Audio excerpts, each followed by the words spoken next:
I had this great idea for a TikTok video the other day for my personal account, but I have never posted on TikTok and I am not looking to grow my TikTok at the moment. I have no intention of posting consistently as Alicia Shelby.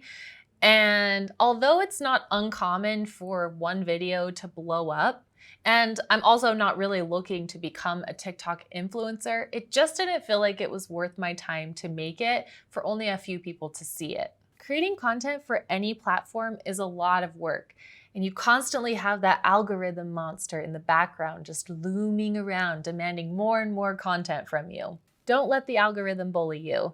Let's talk about how you can feed your social platforms with all the content they could desire while still keeping your sanity and not burning out too quickly.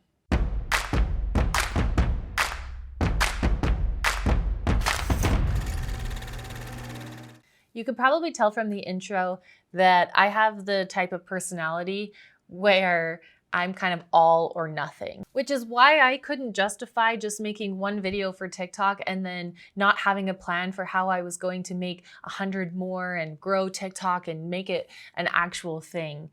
Although I have no intention of doing that, instantly I thought, well, I have this one idea. What are 40 other things that I could do that could kind of go off of that? And maybe that would be like my platform for TikTok. This is my own demon. Do not follow my example here. If you want to create one TikTok video just to create a TikTok video, then do it.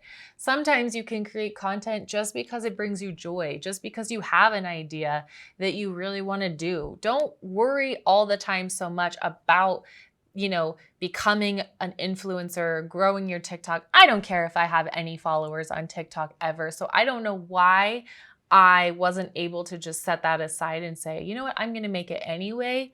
But that's just who I am, something I have to work through. So just don't follow my lead there. Not everything on social media has to be this master planned, but if you are using YouTube or TikTok or Instagram or whatever platform it is as a way to promote your business and you are looking to grow, then use these tips to make it a simpler process for yourself and kind of an outline for how you can create a lot of content in a short amount of time without going completely crazy. The first thing that I would suggest is that you do everything in bulk. So I plan all my videos at the same time. I sit down and I'm like, I'm going to set aside a couple of hours and I'm going to sit here until these videos are done. It's not something I'm thinking about every day. I'm not like, oh, I got to write a video today, or like, oh, I'll just write one and then I'll write one tomorrow and then I'll write one the next day. I'm blocking out a very specific time and I'm going to get into the right mindset and I'm going to write my content. Then again, I block out a certain time where I'm going to be focused strictly on videos.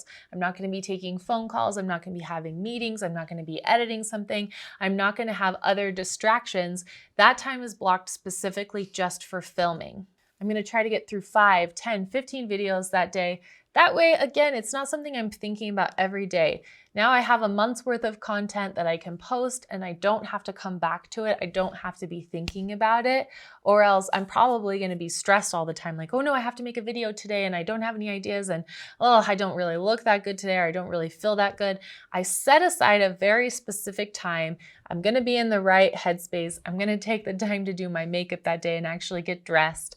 It takes me a couple of hours to set up my set, right? So I don't want to have to do that every day, reset up. I don't have a space in my house right now where I can just, leave everything up.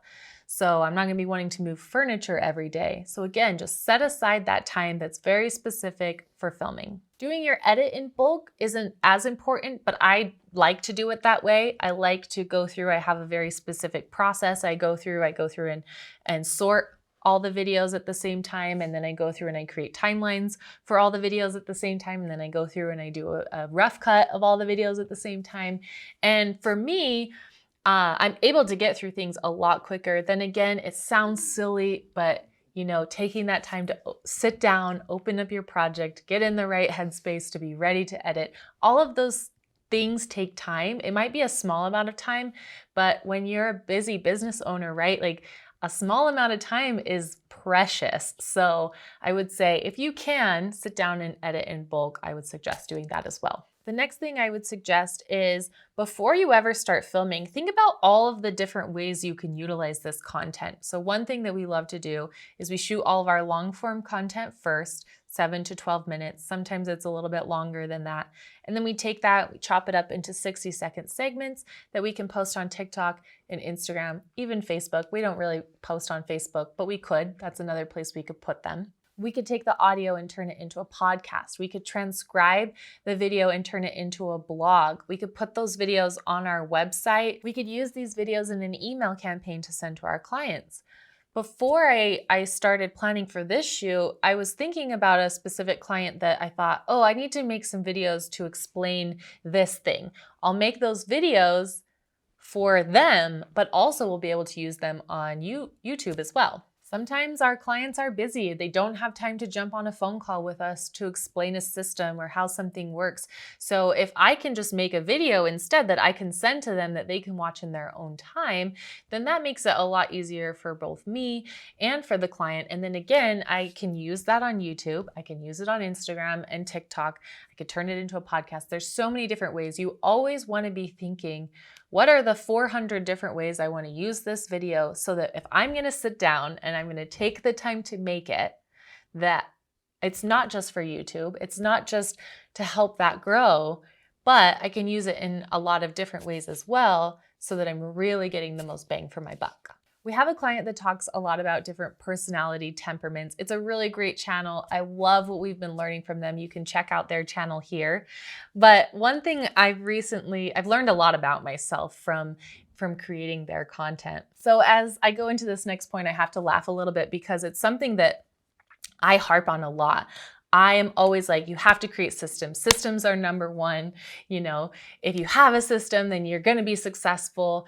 And even with my clients, sometimes I'm like, hey, we have this, you got to do it this way. If you follow this plan, like you're going to be able to do it better. And I've learned recently that that's very much a big part of my personality temperament. So I'm going to say it. I highly suggest, if you're going to do YouTube or any social platform, you're going to try to post a lot of content. You're trying to feed that algorithm monster. You have to have systems. But I do want to keep in mind the fact that I love systems and systems make the world go round in my world. And it might not work for you. So although that's my number one tip, and I feel like it has made the ability for us to manage multiple channels at a time, to be able to put out hundreds of videos every single week for all of our different clients possible, it might not work for you. Needless to say, that's still going to be my number one tip. I love creating systems. If you can have, something that tracks what videos you've shot, what videos you're going to shoot, keep track of all the titles, the descriptions, it's going to make posting a lot better and a lot easier for you. And that kind of leads me into my last tip, which is you should schedule your videos to go out. With YouTube, it's really simple. It gives you an option at the end to make your video go public immediately, or you can schedule a time for it to go out. I'll often edit all 15 videos and get them all done, get them all wrapped up and pretty and ready to go.